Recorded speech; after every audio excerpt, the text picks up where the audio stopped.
Hi, Robin. Hi, Agnes. And hello, Laura. Hi. So this is Laura Deming. She's agreed to join us today to talk about science.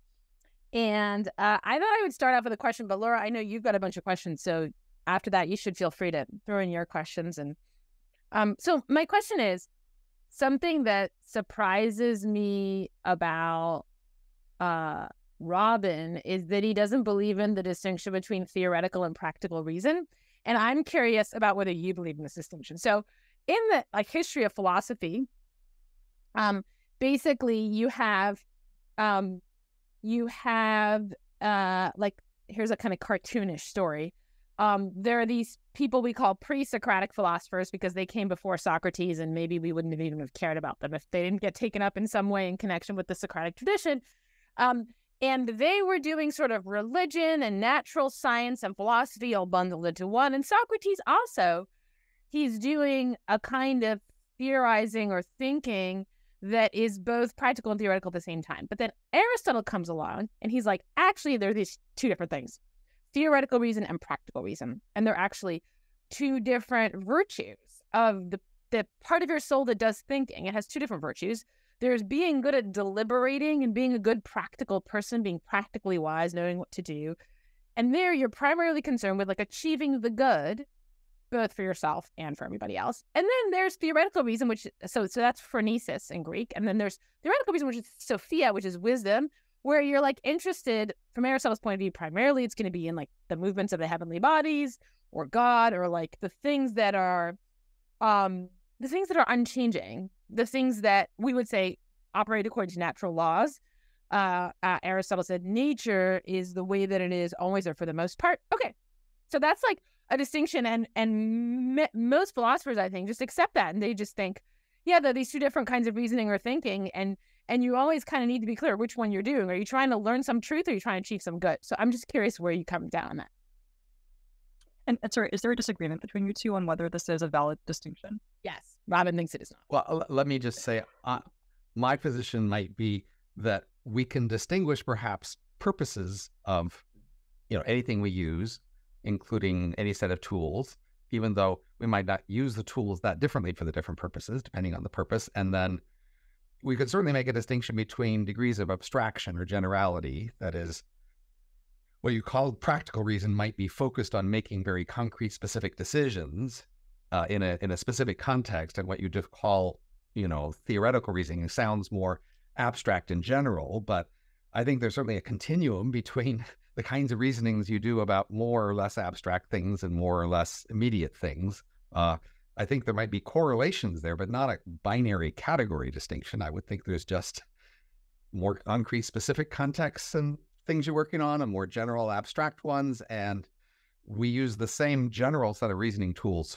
in both cases, but the mix might vary depending on the level of abstraction. That's how I might state it. And let me just jump in there with what Aristotle thinks about that. So he would agree with you about that, but he thinks that it's not an accident that the practice is associated with the concrete and theory is associated with the universal. That is, Aristotle thinks that when you're trying to achieve the good, fundamentally, that kind of knowledge is knowledge of particulars and is going to be very, very highly context specific. And that the part of you that wants to understand the way things work is the part of you that's attuned to universals and abstraction. So he's going to think that distinction between particulars and universals actually corresponds to these two different forms of reasoning. And so excellence in the two forms of reasoning is different kind of excellence.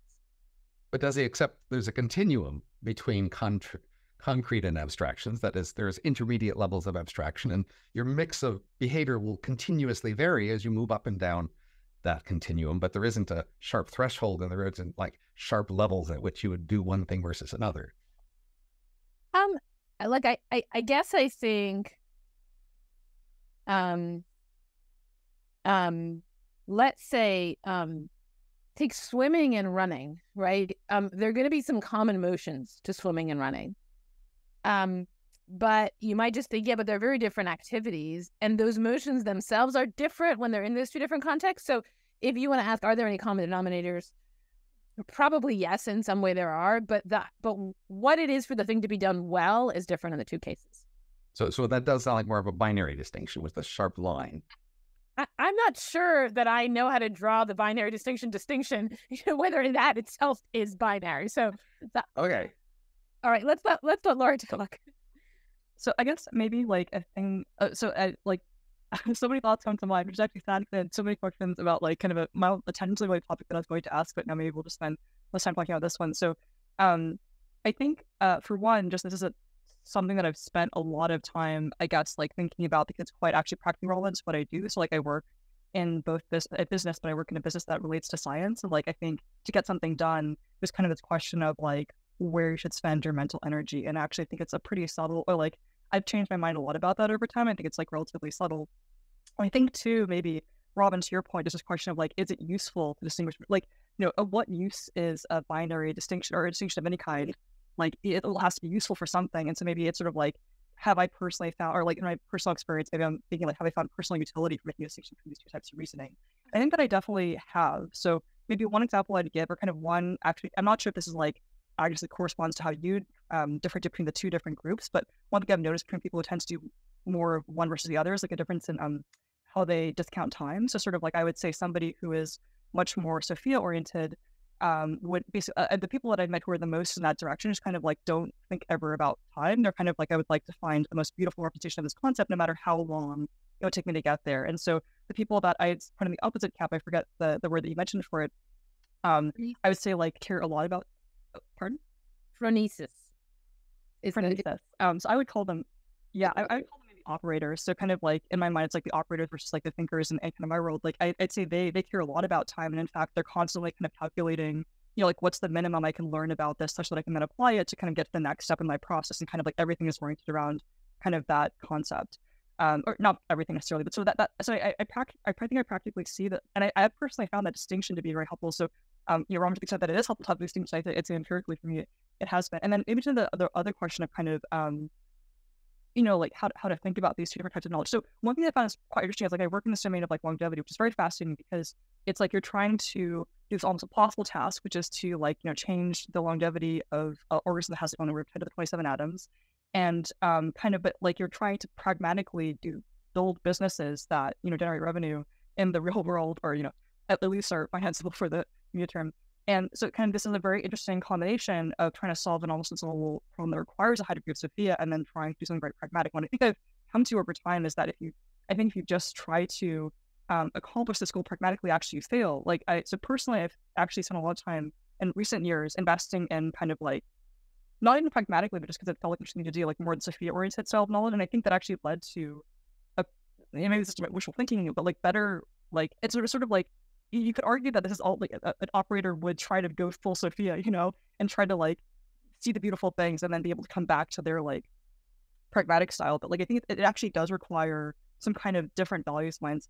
I'm not sure if I'm making sense, but sort of, I think there's this like subtle way that you can move between the two states, but like you can't actually fully do it just from just because you want to from one of the states to the other. But maybe Agnes gets to some of your points about aspiration in your other work, which I don't know we'll have time to cover today. So the thing about time is very friendly to the way Aristotle thinks, because what he says is that the kind of pleasure you get in the intellectual life, that activity is completed every moment. So it's like, unlike actions, which are only complete when they're done. So if you're like engaging in intellectual contemplation, which is how Aristotle thinks of the theoretical life, that's itself weird and interesting, but then in effect, you're not going to care about time because it's like you're looking at a beautiful thing and you're not trying to look at it as fast as possible, right? And you're trying to get it over with. But anything in the practical, Aristotle thinks it's going to have some external end that you're trying to achieve, and it's always better to achieve it faster. So that difference in relation to time that's totally something that he picks up on as well. I think the longevity example is really interesting because what you're saying, because it is this thing at the borderline of the practical and the theoretical. And, what you seem to be suggesting actually is that the kind of opacity, the kind of wall between the two that does look like it would come from something like a binary distinction or they're really being different and separated, that is itself fruitful and productive. You get lost in the theoretical and it's not constrained at every moment by the practical import of your thinking. You're not always saying, how how much of a gain in human life am I getting from this unit of thinking that I'm adding to the the ability to get lost, the ability to divide in this binary way itself has a kind of practical use, to say, on the practical side. So we're considering this one distinction here between practical and theoretical reasoning, and we have one maybe candidate way to express it is in terms of levels of abstraction, how concrete, context-specific it is, anchored to particular goals versus general and abstract. I'm not sure we agree that that's the best way to characterize it, but at least it's a candidate we have on the table.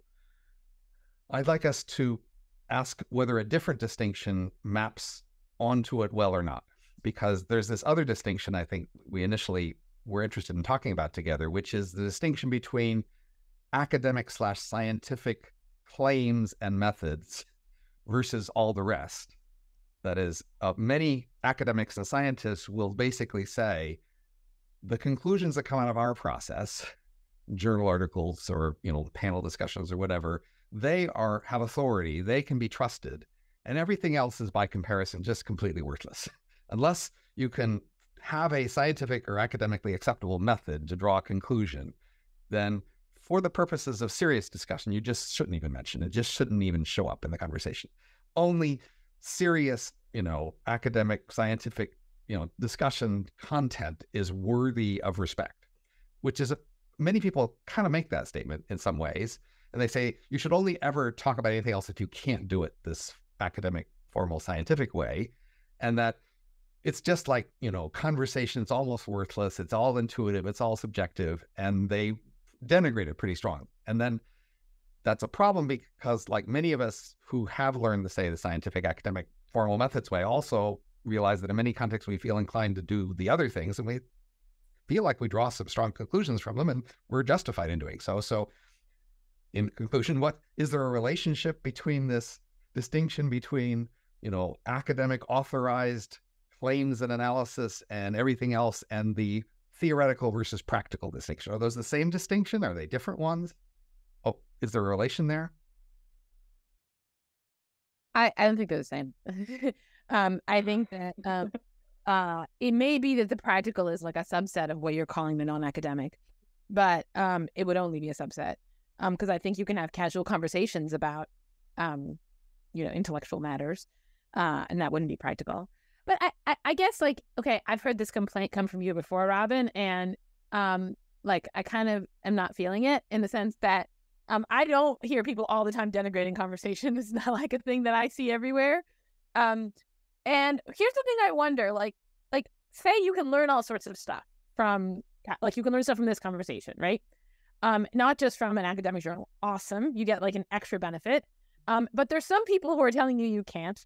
Okay, you can ignore those people.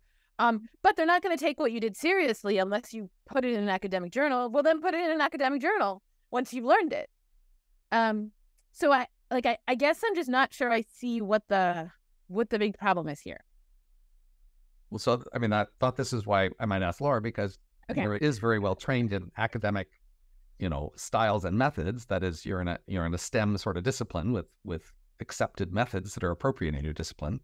So there's a sense in which, like, if you have a conversation, you draw some conclusions, but there isn't an easy way to translate into the formal methods that a particular academic discipline will accept, then there is no way to publish it there. That is, it will never count as published because it doesn't fit into the methods acceptable in that discipline. So then the question, Laura, is to what extent do you distinguish between, science, academia, following proper methods as a method of finding things out versus other ways of finding things out, and what's the relationship between the two? Okay, well, I guess I would clarify one thing, just to kind of be on top of the credentials. I operate in the field of longevity, but like professionally, I'm an operator. So the reason that I think a lot of these topics is like I'm kind of sitting on the opposite side of the fence from you guys as an operator, but so obsessed with, like, I personally love science so much. So I'm always like, in my heart, like on that side, but like coming at this from an operator side, I think like maybe like I don't understand this like classification of like all of science as one activity, because it seems to me, at least from the outside, there's like a very quite different things going on. A friend once described it as like the mystics versus kind of like the professionals, where sort of like you have these people who go off and they're kind of like just having visions of, shapes, and like this is somehow related to their work, and like they are incoherent in how they describe their work, and like stuff comes from that is like, objectively later kind of like seem to be interesting in academia. And there's kind of like people who are professionals. And so like I would agree that like science has methods for kind of like metabolizing discoveries, but I definitely wouldn't agree that like all scientific activity kind of just, or like being a scientist, at least naively from the outset, is described by like kind of this method of like sort of processing the discovery. At least part of it is kind of like coming up with the discovery or something. So, I mean, I did philosophy of science once a long time ago. So there are all these attempts to sort of draw this line about the pure good stuff versus the other, suspect stuff. And one sort of standard way is to say, you can have your inspiration however you like, that's fine. But given your inspiration, then you go do the hard formal stuff that we will respect. And if that turns out, great. But if not, we don't care about your inspiration. So, and from that point of view, the inspiration is non-scientific and maybe a good input. But just like if you had a good lunch and that helped you work harder today too, that won't count as like part of the line of what the pure great science stuff is. It's some outside thing that helped it. So, but the question is there this line? Is there an interesting line to draw between science and non-science, the content of science or scientific methods or scientific conclusions, and the others? And then if so, there's a good line. What is the relationship between these two categories?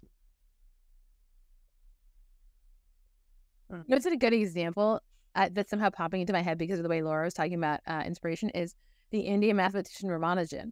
Because when he was, he first wrote, I think, to Hardy, and he's like, hey, I discovered all these things. And he just had these mathematical intuitions. And they were like incredible intuitions about mathematical truths that nobody had seen before. And then Hardy was like, okay, you need to run proofs. This isn't real math unless you do a proof. And he's like, why do we need to do a proof? It's true. And Hardy's like, yeah, that's not math unless you can prove it. And then Ramanujan did learn, and he eventually put himself through this rigmarole of this is how you guys do it. But so I could hear your thing as like, look, why couldn't he just have these mathematical intuitions? Why did he have to do proofs in the method that mathematicians have agreed upon?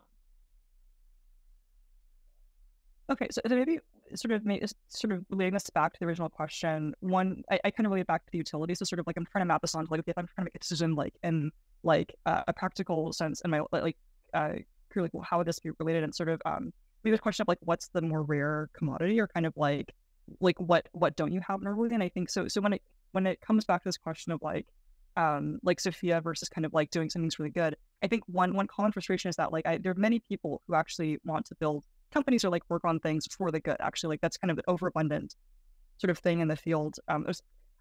Like that plus competence is I think harder to screen for, but like that's quite common. And I think kind of a problem is that like though if you just have somebody who's in that framework and they don't have the inspiration, then it's quite hard for them to figure out what to do to sort of like it's like there's just this missing element of like that. I think something that feels limiting about like the good motivation, where like because you're just thinking about the good all the time, you're not actually thinking about like random other things that would help you get to the good, and so therefore like you'll kind of miss out on the core thing that's actually required to make that breaking point. And so maybe a reason, Rob, that I'm interested in the kind of inspiration part, although maybe it's not core to what science is social movement that gave rise to what we had today, but maybe that I'm thinking about inspiration personally is because that seems to me to be like a more rare commodity that's kind of harder to access. And so that's where distinction is interesting, is because like if you make the distinction, you can then kind of actively ask the question of like how do you get more inspiration. So if you make a product from your company and it's a drug of some sort, perhaps the FDA will ask you for evidence that it's safe and effective, and at that point they only want scientific evidence. All of your inspiration and your analogies and intuitions, etc., that doesn't count. So that's a specific context where this distinction is very directly relevant for you, right?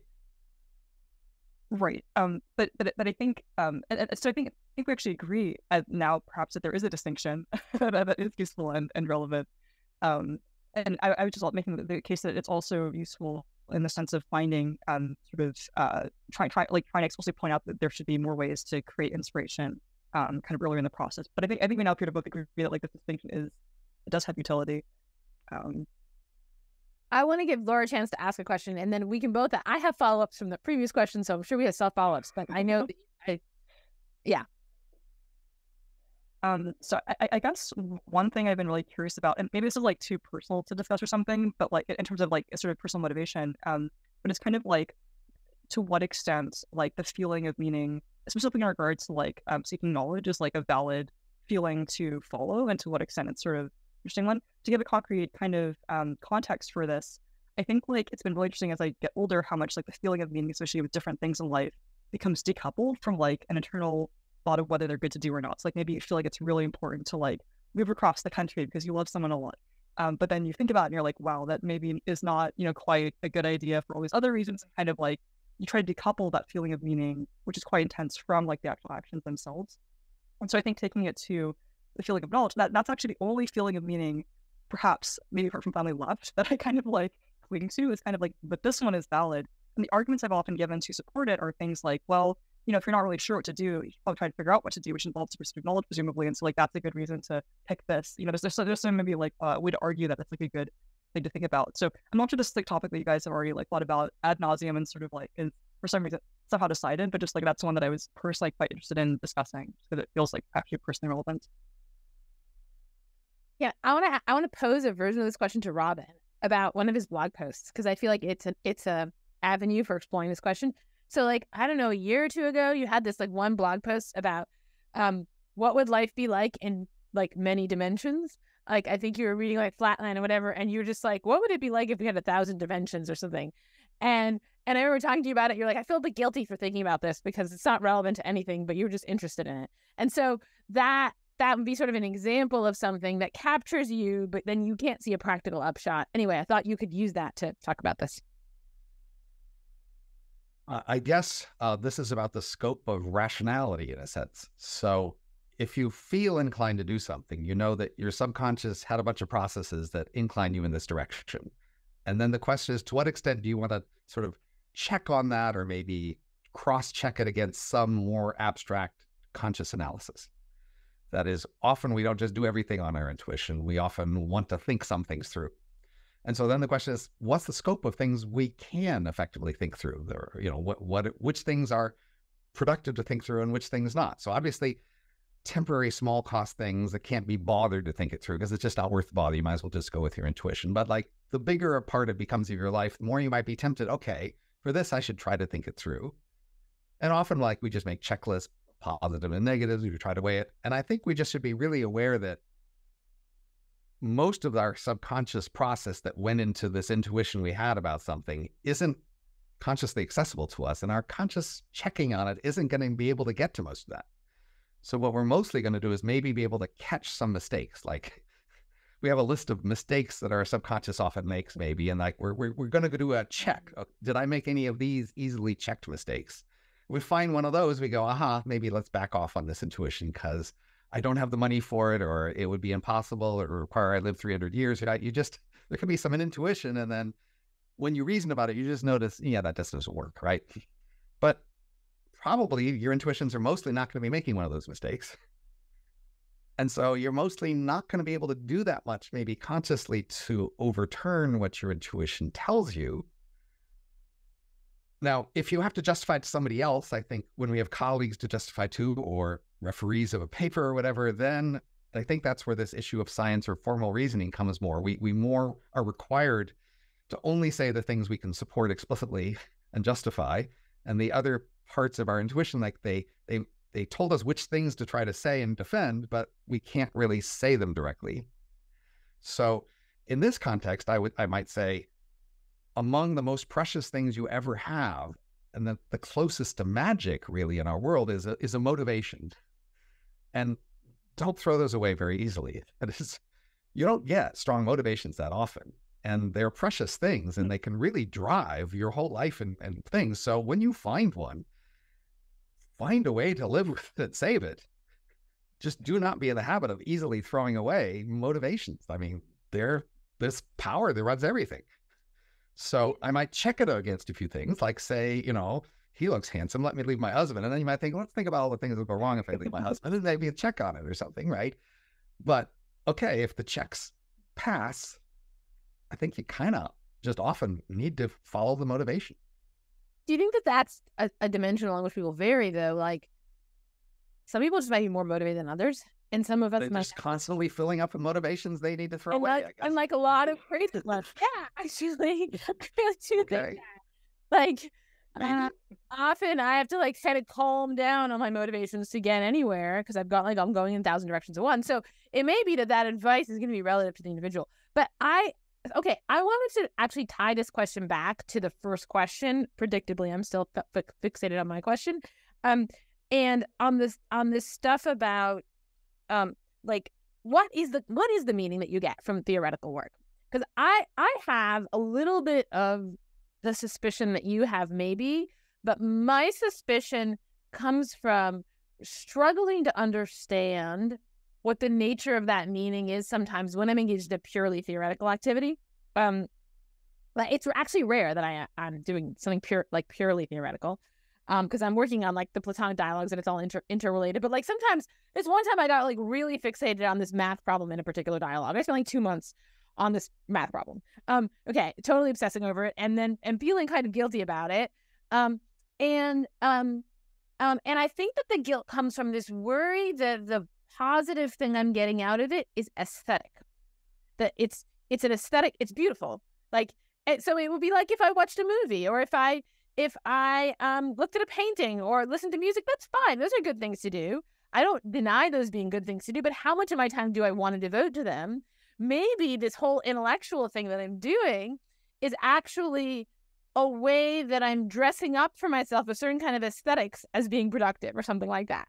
And it's I'm not saying I like believe this, but I worry about the question of what is the kind of meaning that you're getting. Because if the meaning that you're getting out of theoretical work isn't some good that you're achieving, which it won't be on the Aristotelian view or something else, then it looks like what's it going to be? What is the joy of contemplating the truth other than some kind of aesthetic response? And then I worry about like the legitimacy of that.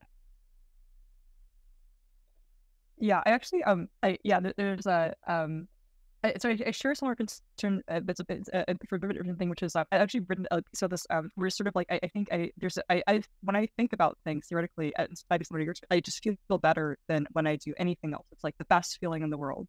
But so I used to just be like, well, this is just some sign that this is like some magical thing that like I should follow. But then at some point I realized like that feeling was actually correlated to like the quality of the work necessarily. It usually meant there was like an interesting idea somewhere around there. But like it wasn't like there are friends that are far more skilled than me in the same thing that I was trying to think about that like just seemed like they didn't really have much of an emotional connection to the work. They were just kind of like, thinking about it, like making progress. And so it was sort of the scary thing of like, oh, this feeling, is great, but also it doesn't necessarily seem to correlate to even efficacy at doing the work that it's related to. And so that was kind of an interesting, so it's just sort of similar, maybe a bit of a concern, but somewhat concerned about like, oh, this seems like, and then maybe I think I'd add also is like talking to friends often who are like, oh, there's no meaning, or like everyone makes up their own meaning.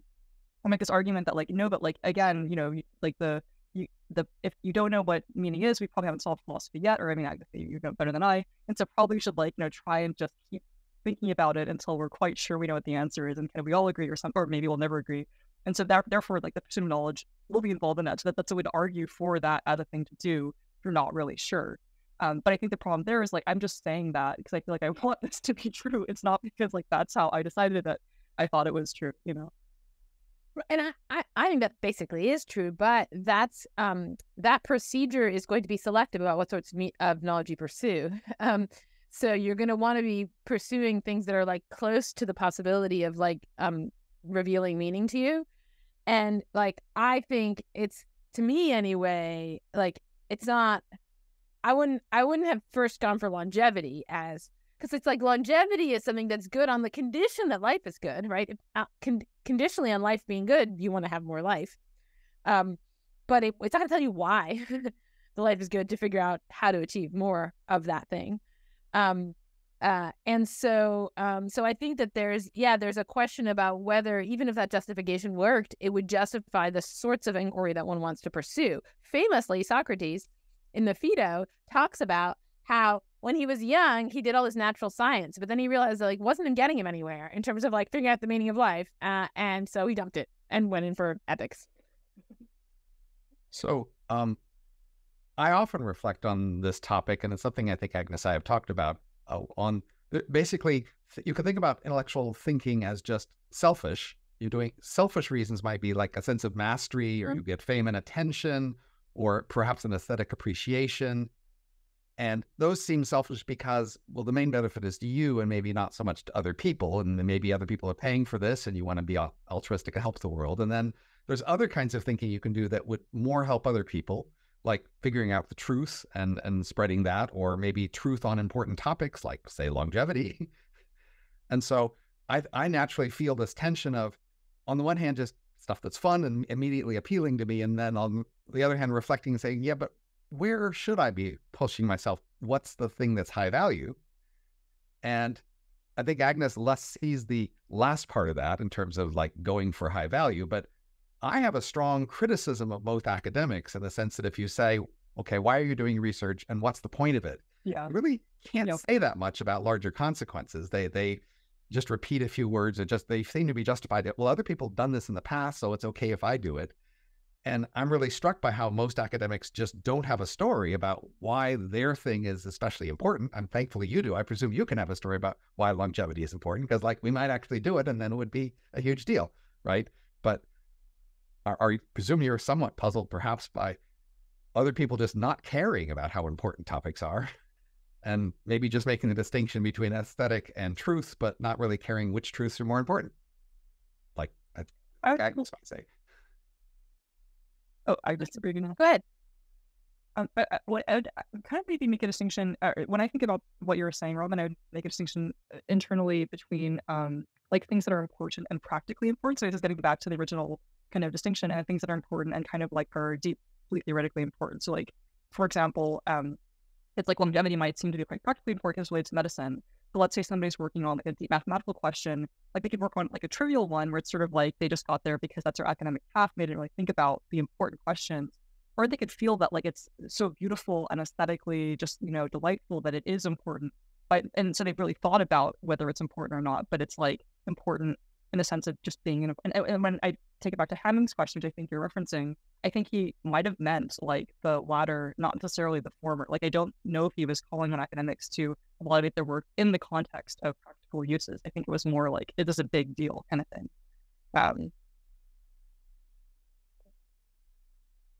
Right. So like,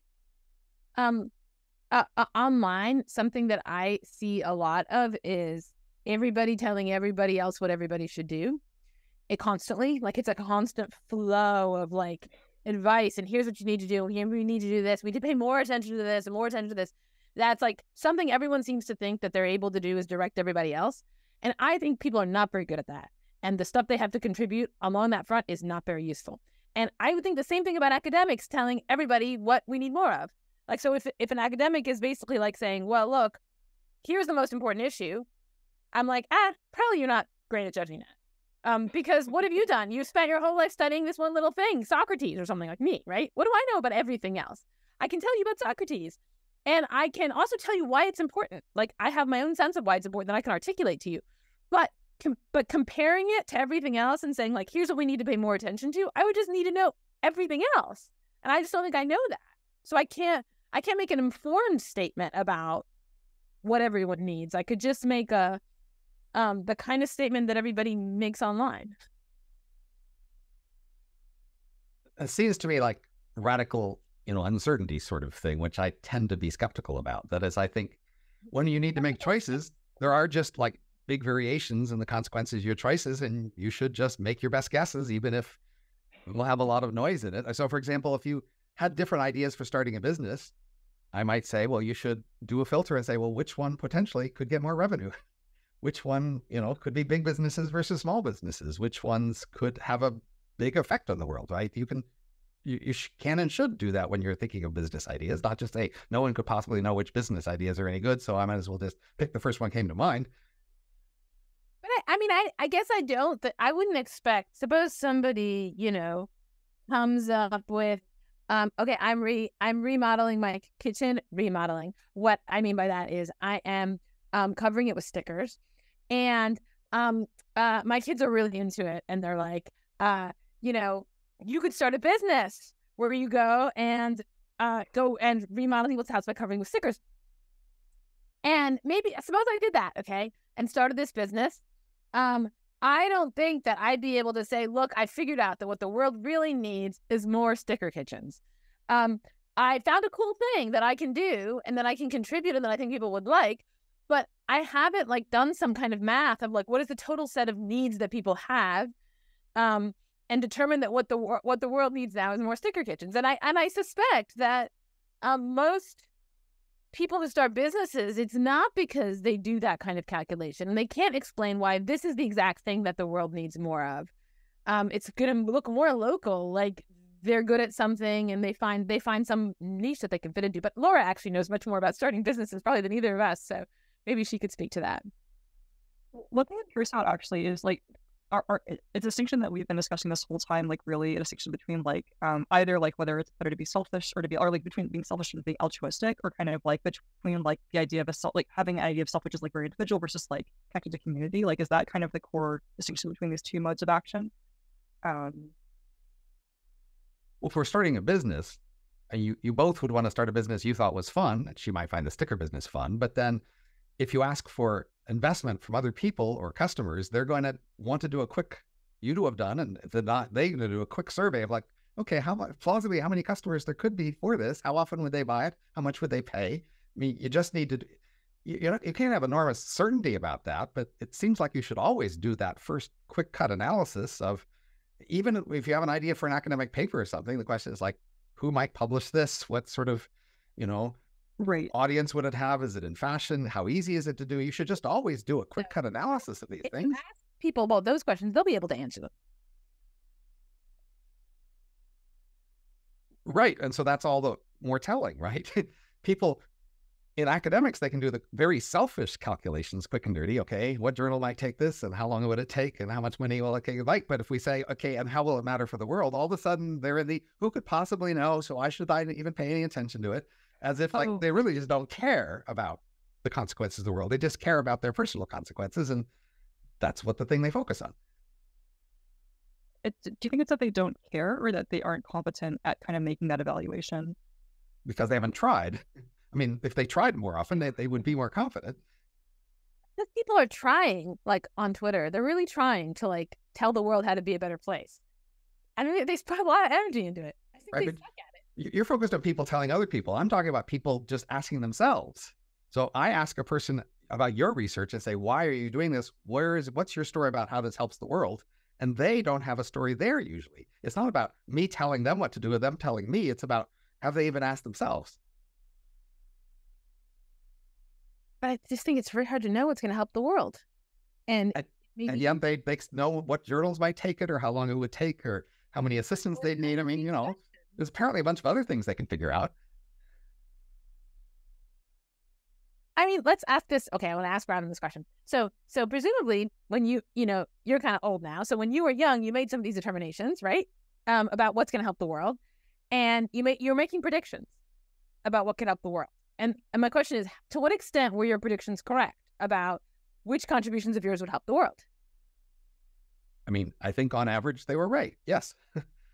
That is, I often in my history moved from a field when I said, okay, the things we can do here just don't seem that impactful compared to the things I could do somewhere else. And I went to somewhere else. And I think on average, in fact, it was true that you could do more than somewhere else. There was more bigger ways that that research could have consequences. And like, for example, I bet she did things before she did longevity.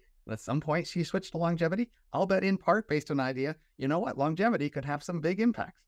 Okay, I'm curious, Laura. So how actually did this go? Is that the correct story? I'd say it's actually incorrect. So I'd say I like multiple interesting things there. One thing I'd just say overall is I think maybe what we're talking about is like the skill of seeing past social norms to problems. Like it's like if a problem is important, presumably like it'll have like sufficient resources, unless there's some like difference between how many resources should be allocated to it and like how many resources are allocated to it. And maybe the most common cause of that could be, I'm not exactly sure, but it seems related to like social, like sort of social norms, like being aware that the problem is important. Sort of like maybe Robin, there's a skill kind of like, which I think might be embedded in like the rationalist community quite a bit, of like kind of seeing past, or like priding oneself on seeing past like what most people in society think is important to like what problems are underworked on. Like I don't think anyone would argue that like maybe like you should have an initial person working in cancer. I mean, like maybe you should, but like it's doesn't maybe seem to be as like sort of individually important to do that if you have the skill than to go work on a field that has no people working on it, but that could benefit a lot from a person working on it. And I would say personally, I backed into longevity when I was like 8 years old or something, and I like worked on it and like constantly tried to like convince myself out of it for like, you know, multiple decades. And I think the only reason I'm still in the field is because I can't convince myself it's not a good idea. But I'd say I accidentally ended up as a data point outside the distribution because of like circumstances of birth, and like just hadn't been able to convince myself that like that like is an incorrect place to be, if that makes sense. But I would say I definitely didn't come to it from like a perspective of like, this is like, I didn't know what social norm, I didn't know that it was not a social norm to work. Like I just kind of assumed it was an interesting, obviously important subject, like as a kid when I knew nothing about the world. So I'd say like, yeah, the process of, yeah, I don't know if that's like if that was like a rational process. When you thought about moving away and you looked at another place to go instead, did you then look at that and say, what's the potential? You know, how good could that go? What's the potential for that? And say, that doesn't look as big as longevity. Like longevity looks like it has a bigger potential than that. So I guess I'll stay here.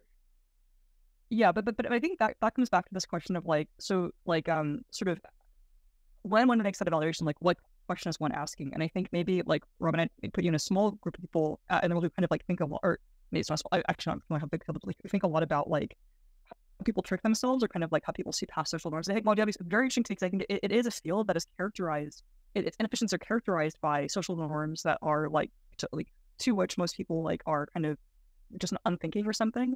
And so like from having started outside that, it was quite like I think it was kind of easier to reason about or think about, because I spent most of my life talking to people and being like, well, why isn't this interesting question to you? And being like very confused by the answers. But from inside, I think it would have been hard to reason to that point of view from the inside. So I'm not saying that people aren't capable of doing this. I actually agree, Robin, that this is something that people can do. But I'm saying in my particular example, I don't think it's I think it'd be harder to have done that. I have no question about that, just about longevity and social norms. Do you think that so I'm not trying to know what phenomenon you're referring to, but I'm sort of guessing. Is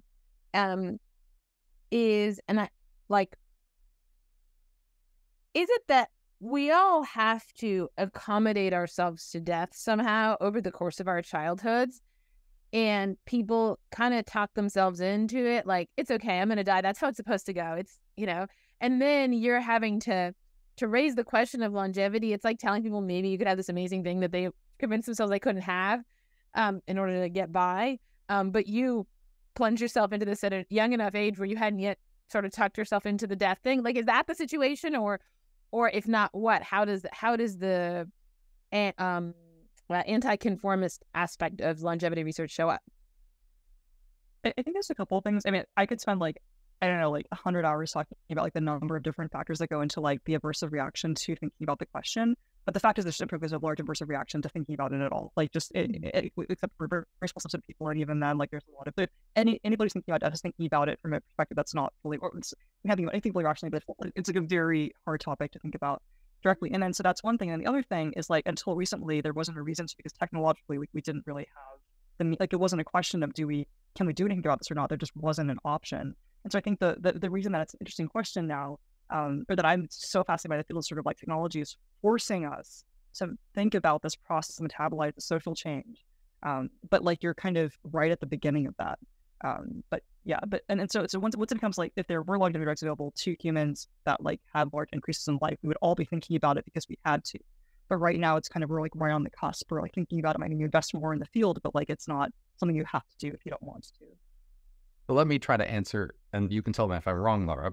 But Agnes, the story as I've been told, which had always made sense, is that, especially in medicine, there's a strong norm that medicine is for fixing problems, fixing ways we break or go wrong.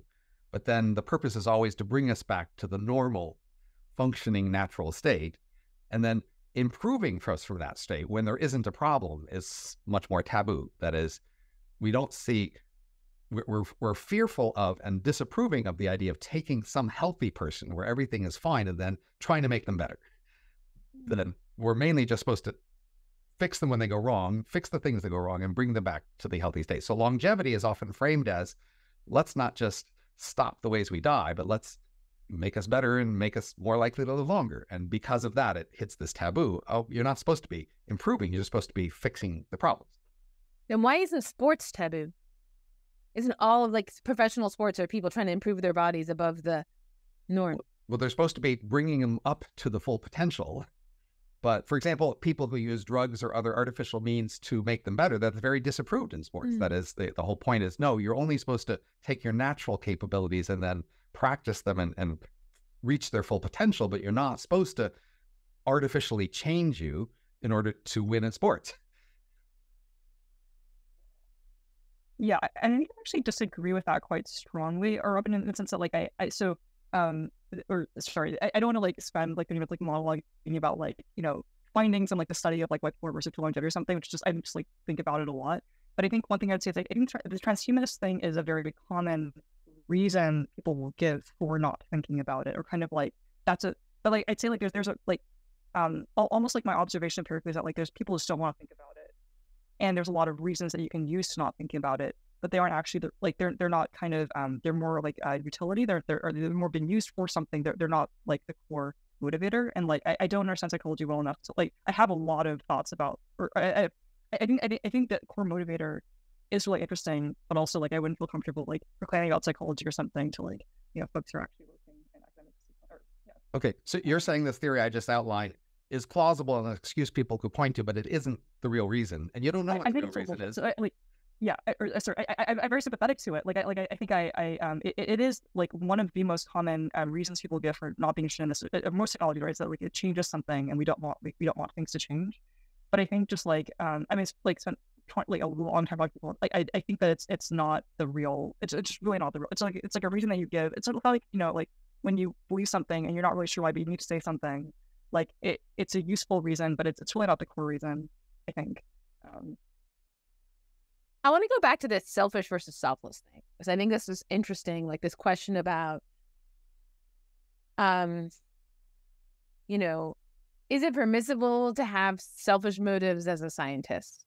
Maybe one way to put the question, right? So Robin is critical of scientists who cannot explain how their research is going to improve the world.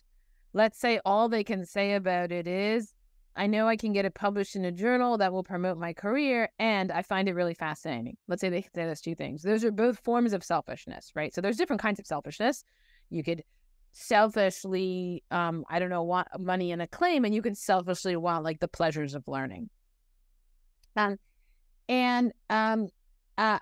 guess I do think a little bit that the love of Sophia is an inherently selfish love, in a way that practical phronesis is inherently altruistic. So if you want to achieve the good, it's always going to be the good for other people. It's really interesting if you think about it. All these practical people, all these operators that you're talking about, right, who want to make the world a better place. It's always like for other people. It's not just for themselves.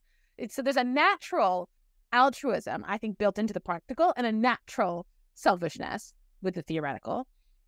And, you know, I mean, I wonder, like, is that a problem? You know, Robin thinks it's a problem. So maybe one way to put the question to Robin would be, as a consumer, I might buy things just because I think it's good for me, not because I think the world would be a better place if I buy, you know, all these stickers to put in my apartment. And as a businessman, I might just start the business that I think will make money and will be like, you know, enjoyable for me or whatever, but not the one that's going to make the world the best place. So lots and lots of people are not placed under the constraint of you have to make the world a better place.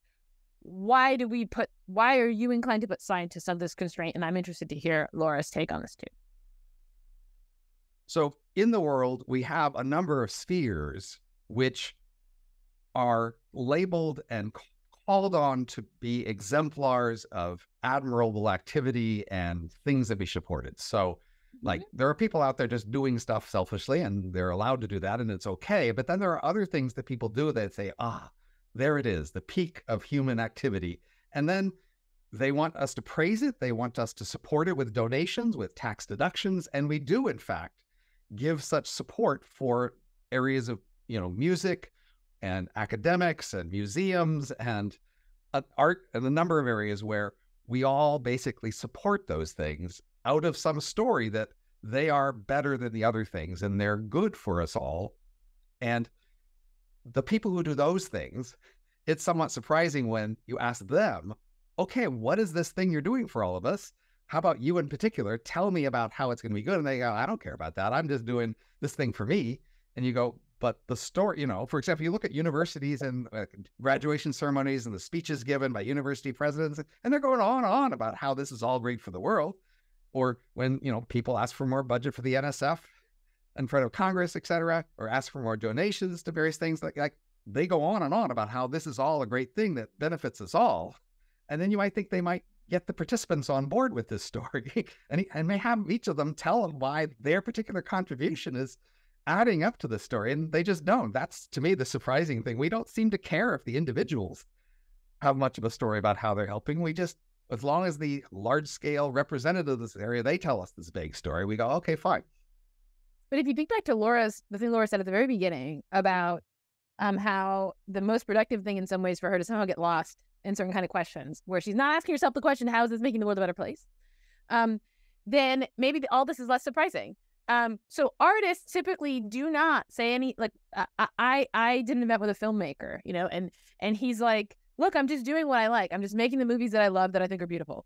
And he does it in a certain way where he has financial independence, so he can do that. And lots of artists I've talked to talk in that way. They're like, I'm just doing the thing I love that I think is beautiful. Whether or not anyone takes anything from it, that's up to them. And the people who take something from it love that. That's what they want. So selfishness, it's just not always bad. Sometimes we admire it. Sometimes we exalt it and think that it's beautiful.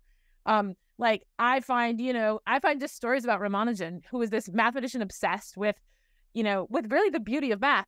Itself to be a beautiful story, even though he wasn't trying to make the world a better place for anybody. So it may be that like lots of intellectuals are in fact making the world a better place, but not by trying to do so. And that just may be characteristic of theoretical activity, that its selfishness is not an ugly kind of selfishness. But interesting that goes along with asking other people to not be selfish in order to pitch in and help devote resources to this area. But it's not the artists usually have to do it, or the academics. It's the administrator, whatever. We give that job to other people. Okay, I'm sorry, Laura, I want to hear your thoughts about this. Selfishness. No, that's actually in concordance with what I was going to say, which is I feel like I manage this on multiple levels. One is in organizations, like I'll often be like, if there's somebody like, it's like you want to actually protect the person who's like coming up with good ideas from like you don't want them to be thinking about like, I don't know, the greater good. Like it's actually, I don't know if our brains work that way, that like you come up with your creative ideas and you're back propagating from like, some overall goal. And also personally, I feel like I often manage like parts of my brain, maybe some of the language, like you're saying at the beginning, like there's all these different parts of the brain. Like we'll try and make sure that like if I need to think of a good idea, it's as decoupled as possible. Like it's maybe like meta motivated by like, oh, I want to solve this goal, but like that it's not kind of touching like thinking about a goal, because that feels quite bad actually. And that's something that I've had to actually work on like quite specifically. That like in order to be good at my job, I've had like actually I think quite a bit about like trying to separate those two motivations themselves. Which maybe that just means that like that is motivated still by like doing or something, but yeah. So I spent a year thinking about the sacred, and then I did a Night Owls with Agnes talking about it.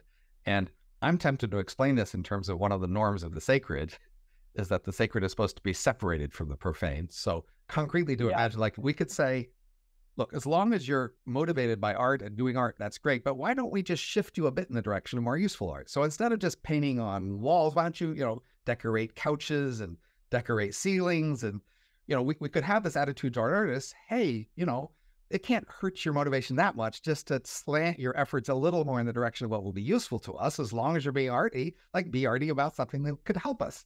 And there's a norm against that, I think. There's a sense in which, oh no, we would be polluting the pure art, the sacred art, by allowing any small degree of practical motivation to be influencing the choices, even if that would be helpful to us. No, we want the practical people who decorate couches to be people who have some artistic ability, but we're not going to call them artists. We're not going to give them the respect for the people who put paintings on the wall, because those are pure sacred things that have no obvious practical application. And that's what assures us that they are sacred. Yeah, that seems right to me. But it also just seems I'm happy to endorse these practices as kind of important practices of like attention or something, right? So like, I don't know, imagine if you use your kids as billboards to advertise products and you got paid for it, right? And your kids Those are called t-shirts. Exactly, right. But you're paid. Your kids are like, no, you got to wear the clothing that, right? I'm getting paid for you to wear this Coca-Cola, right? Using your kids as product placement, like there's something distasteful about that. Even in a movie, when there's a product placement, we're like distasteful. And I think our a little bit repugnant reaction to those things, I agree with you. It's a feeling that this is polluted. It's not sacred. But I think that whole set of norms of keeping things separated a little bit, part of what that allows us to do is to attend to what is important in a situation and really focus in on that. It's a motivational issue. Like the thing Laura was saying about how you have to shield and protect this impulse because, you know, if you start thinking too much about how to do the good while you're trying to figure out what's true, your thought about the truth is going to get corrupted. And what you will find is not the truth. But you have this somewhat contrary practice. So like I've talked to artists for my life and they are passionate about how we should be subsidizing the arts. And then they will give all sorts of practical reasons why we should be subsidizing the arts. It gives hand-eye coordination. It makes us more aesthetically appreciative. It gives us more cultural contacts with foreigners. It promotes world peace, they say, right? And academics are doing all the same thing about academic research, right? They aren't just saying, oh, this is a pure sacred thing that people can express. They are giving all these reasons why we're going to get lots of practical benefits from doing so. And that seems somewhat at odds with the micro story at each person. Oh, there's no practical issues here at all. It's just whatever, seems to be the most aesthetically judgment. And then this larger claim, and that tends to reliably produce great economic benefits, so we should subsidize it all. Can those both be true? No, I agree with you. I think that these people are just terrible at marketing and they're just screwing it up. So I do lots of marketing for philosophy. I'm constantly trying to get people interested and engaged in philosophy, and I never tell them it's going to improve their critical thinking skills. What I do is give them a question and be like, isn't this fascinating? And get them interested in it. And they are interested, and then we're doing philosophy, and that's how I market it. And that's how they should be marketing art, and that's how we should be marketing the humanities, and telling people abstract stories about how this is going to improve your life in some way that is unrelated to the pleasures that you will take in that very activity. It's just empty words. I'm pretty clear Laura is marketing her business to investors in terms of potential customers who will get more than an abstract appreciation of the theory of her work, right? She's offering concrete products that might benefit their life. But that's a direct... and something and so there's something I actually think about constantly, and it's like I've wanted to write about or like talk about, just like as a founder, you're constantly like every second of my day should be devoted, and it's not actually a healthy mindset nowadays, but sort of like devoted to to promoting the interests of like, my stakeholders, or kind of like you really, it's kind of just like drilled into you culturally. And yet, like I think what a lot of people are finding is that doesn't lead to the like, it's just like if you act that way, which is like the way you're supposed to act, like you obviously want to like reach your fiduciary responsibilities, like that's there's some hard things that you have to be very conscientious about. But like actually, like many times when like taking a day, like a Thursday, to go out of the office and like play tennis, and then like do some creative thing, like is at a certain point in a company like most, and people like struggle so much. They're like, oh, I feel so bad, like I'm a bad person. But then like I'm sure people around your friends are all like doing this thing that like makes their company function better, and it's kind of like we just like it's just a really funny phenomenon that like I think I worry about a lot of time. Like, should I spend every second of my day being this good person who's always optimizing for this like one value function? So there's this phenomena, Agnes, I've talked about several times, of the kinds of things you can't pursue. Like it's hard to like plan to have fun today. You can plan to do something else and have fun as a side effect. And then there's a question of how many things in the world are like that. So that's what, these people who Agnes says are marketing badly are basically appealing to. They say, intellectual progress is one of those things. You get it by not trying to do it. You give us money, you guys are trying to do it. But the people you're giving money to, they can't be trying to do it. For them, it only works if they're not trying to do it. And then the question is like, okay, how common is this thing? I mean, it definitely is true there for fun, but is it true for large swaths of the economy that we throw money at that part, but the people involved can't be trying to do it? Otherwise, it doesn't work. Well, I guess the question, like, why would you care about like the intentions of like the machine that you're like optimizing? So like, if you tell your computer like, hey, or like you want to like write something on your computer, like, do you care that the computer cares that like it has some validity? Do you care that empirically when you open up your computer and like type something, it does what you want it to do? Like, why should we care about like if a system is working? Like, why should we care about the agency of the components of it? Well, I mean, an operating system will typically have ways it decides which processes run in terms of their priority. And you'd like to know that there was a priority system there such that the higher priority processes would get run more reliably. If there wasn't such an operating system, you might be concerned about what will happen to that. So that I might think this science system, there should be somebody who's asking what the important things are doing and then allocating things to that. Each part doesn't necessarily have to do that, but somebody ought to be doing that. And so it gets worried when you go talk to 20 people and none of them do it, and nobody knows anybody who does it. And nobody thinks it's even the sort of thing anybody should be doing. And then it starts to sound like nobody's doing it. I'm just always shocked, Robin, for a libertarian economist who would believe in, not believe in planned economies and believe in spontaneous order and all of that. How often you're invoking there's got to be somebody in charge? Why does there have to be? This isn't about somebody in charge. It's about somebody is attending to the key issue, right? So say in a hospital, if nobody even tracked who died or who didn't die and collected some statistics on how often patients die and which sections of the hospital they were in and which treatments they're going, you're a hospital. You're supposed to be not killing patients. Somebody should be tracking this here. I'm not saying it's the guy at the top should centralize it. I'm just saying it should be happening somewhere. Okay, we are going to have to stop in 2 minutes, but I wanted to see if Laura had or two or more. Not exactly. I'm just that's an hour, and we try not to go too much far over to put too many demands on our listeners. Is yours a final question you want to ask or raise? I believe the 12th part of my read is what's the meaning of life? I don't know if this is a terrible question to ask. I guess I don't know. Probably just I have 10 questions, but I don't know if I have one question. Actually, maybe I do want to take it quickly back to this question of can you objectively argue that the pursuit of knowledge, if you could pick any pursuit, is the correct pursuit to time into, or just the good one to do? And is there a good argument against that or something? Clearly, we don't want everybody doing it, do we? So it can't be the sort of thing everybody should be doing all the time. I mean, if it's the sort of thing somebody should be doing sometime, that should be particular to that person and time, right?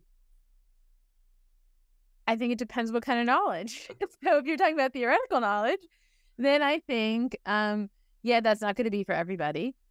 And in fact, theoretical knowledge in and of itself is subdivided, and no one's going to be pursuing the whole of it at any given time. And that's what I use the word science for that. But if you're talking about practical knowledge, where part of that is about the meaning of life and about, understanding what is of value and why you should pursue it and all of that, I think everyone's supposed to try to get that. I don't think we do division of labor with that one. And I think, but so really the question about the value of knowledge, for me, it's a very different question, depending on whether you're asking about the theoretical or practical. And I think you're fundamentally asking about the theoretical. And I think that I think Robin's right that there's a social value to the knowledge, right? And so that's one kind of value that it's going to have if you can.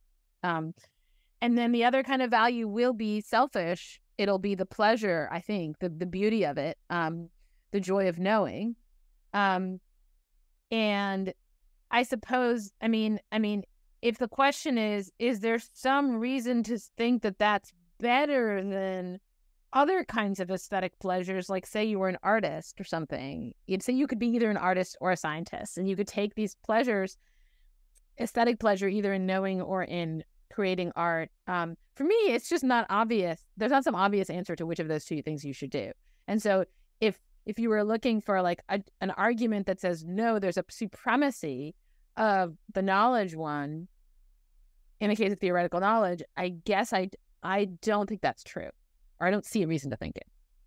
The following seems obvious to me, which is early in life, you just try a bunch of different things and you hear people talking about a bunch of different things. And then for each thing you try that you've heard people talking about, you get some sense of mastery, some sense of how it feels. And you're ready to rank these things. And then at some point, you pick one. You say, this one, people praise it a lot. I seem to be good at it. I seem to like it. And you might pick it tentatively, but most people don't change those choices. That is, they tend to be lifetime choices. And they are just done in the face of huge ignorance. That is, you can do lifetimes of analysis and maybe not be that much more informed about which was actually the best choice for you. So it's often similar to picking a spouse or something. You meet so many people and you pick one and then you stick with them for a while.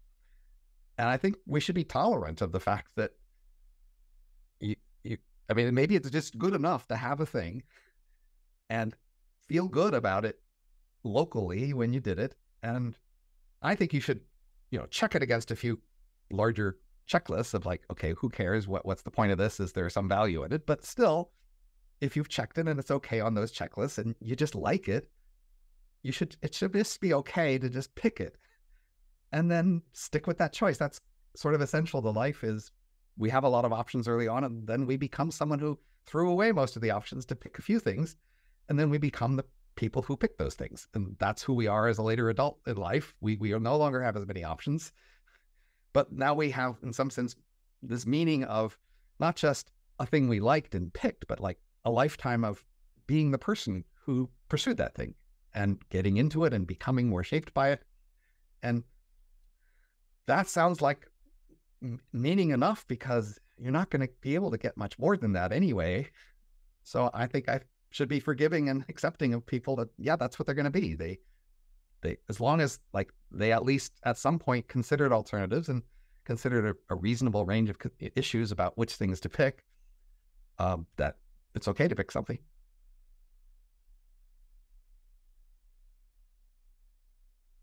Okay. That seems like a good place to end.